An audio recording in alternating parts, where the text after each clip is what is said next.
ఆచి chicken masala సంక్రమించిన deputy speaker పదవికి, శాసన సభ్యత్వానికి, అట్లాగే పార్టీలోని రాష్ట్ర బాధ్యతలకు అన్నిటికీ కూడా గుడ్ బై చెప్పి తెలంగాణ రాష్ట్రం ఏర్పడితేనే ఒక స్వీయ రాజకీయ శక్తిగా తెలంగాణ ప్రజలు ఎదిగితేనే ఈ ప్రాంత సమస్యలకి చరమగీతం పాడొచ్చు. శాశ్వతంగా ఈ ప్రాంతం గతంలో ఏదైతే సిరి సంపదలతో తొలతూగిందో అట్లా మళ్ళీ ఉద్భవించవచ్చు అనే ఆలోచనతో పెద్దలు కేసీఆర్ గారు ఆనాడు 25 వసంతాల కిందట పార్టీని ఏర్పాటు చేసి కొండా లక్ష్మణ్ బాపూజీ గారు ఇచ్చిన ఆశ్రయం జలదృశ్యంలో జెండా ఎత్తిన విషయం మీకు తెలుసు. మరి 25 సంవత్సరాల్లో ఒక అరుదైన చరిత్ర కలిగిన పార్టీ బీఆర్ఎస్ పార్టీ. మొదటి 14 ఏళ్లు తన పోరాటంతో తెలంగాణ ప్రజలను ఐక్యం చేసి తెలంగాణ జాతిని మొత్తంగా ఎక్కడికక్కడ లక్షల సంఖ్యలో సమీకరిస్తూ వారికి తెలంగాణ రాష్ట్ర ఏర్పాటు ఆవశ్యకతను బోధిస్తూ అంబేద్కర్ గారు చెప్పిన విధంగా బోధించు, సమీకరించు, పోరాడు అన్నట్టుగా అడుగడుగున పోరాటాలు చేస్తూ ఢిల్లీ మెడలు వంచిన పార్టీ ఈ గులాబీ జెండా పార్టీ, ఈ బీఆర్ఎస్ పార్టీ.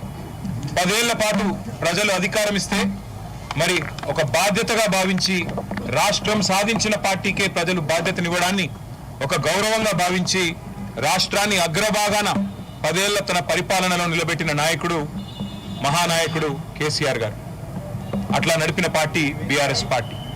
అదేవిధంగా గత 2.5 సంవత్సరాలుగా ఈ దుర్మార్గ అరాచక పాలనకు వ్యతిరేకంగా తెలంగాణలోని కోట్లాది మంది అణగారిన వర్గాల తరపున, అణగారిన ప్రజల తరపున ఇవాళ వారి గొంతుకై నిలుస్తున్నది బీఆర్ఎస్ పార్టీ.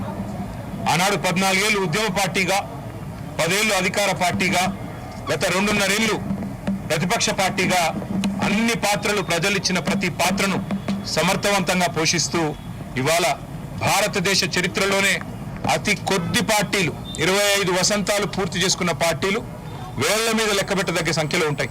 ఆ కోవన చేరింది బీఆర్ఎస్ పార్టీ కేసీఆర్ గారి నాయకత్వంలో. మళ్ళీ ఒకసారి ఈరోజు పునరంకితం అవుతున్నాం.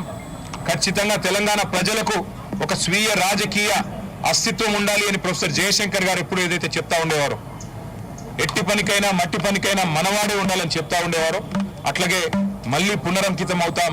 తెలంగాణను కాపాడడానికి, తెలంగాణలోని ఈ అరాచక కాంగ్రెస్ బీజేపీల నుండి తెలంగాణను మళ్ళీ ఒకసారి పట్టాలు ఎక్కించడానికి కేసీఆర్ గారి నాయకత్వంలో అందరం సమిష్టిగా ఐక్యంగా పోరాటం చేస్తాం.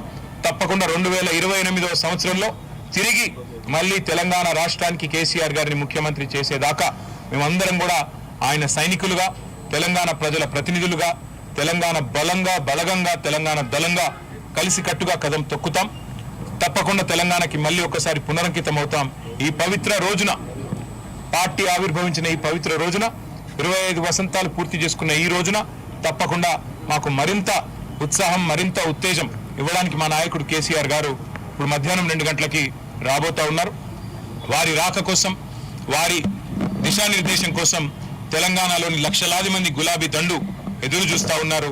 ఈ సందర్భంగా వారికి కూడా నేను హృదయపూర్వకంగా 25 ఏళ్లుగా ఎత్తిన జెండా దించకుండా పోరాడుతున్న ప్రతి కార్యకర్తకి, ప్రతి నాయకుడికి, ప్రతి అభిమానికి, ప్రతి కేసీఆర్ సోదరుడికి, సోదరికి, సోషల్ మీడియాలో కూడా మా తరపున ఉధృతంగా పనిచేస్తున్న సోషల్ మీడియా వారియర్లకు, మాకు అండగా నిలబడ్డ జర్నలిస్టు మిత్రులకు, కవులు, కళాకారులకు, ఉద్యమంలో మొదటి నుండి ఆయువు పట్టుగా నిలిచిన మా విద్యార్థి సోదరులకు, అట్లాగే తెలంగాణ సాధనలో కీలకంగా పనిచేసిన ఉద్యోగులకి, అట్లాగే తెలంగాణ సాధనలో కీలకంగా పనిచేసిన మా న్యాయవాద మిత్రులకి, ప్రతి వర్గానికి, సబ్బండ వర్గాలకు, సకల జనులకు శిరస్సు వంచి ఇవాళ తెలంగాణ సాధనకు తోడ్పడ్డ ప్రతి ఒక్కరికి, కేసీఆర్ గారితో నడిచిన ప్రతి ఒక్కరికి హృదయపూర్వక వినమ్ర ధన్యవాదాలు తెలియజేసుకుంటూ ఈ సందర్భంగా మళ్ళీ పునరంకితం అవుతూ పునరుత్తేజంతో ముందుకు పోతామని తెలియజేస్తాం.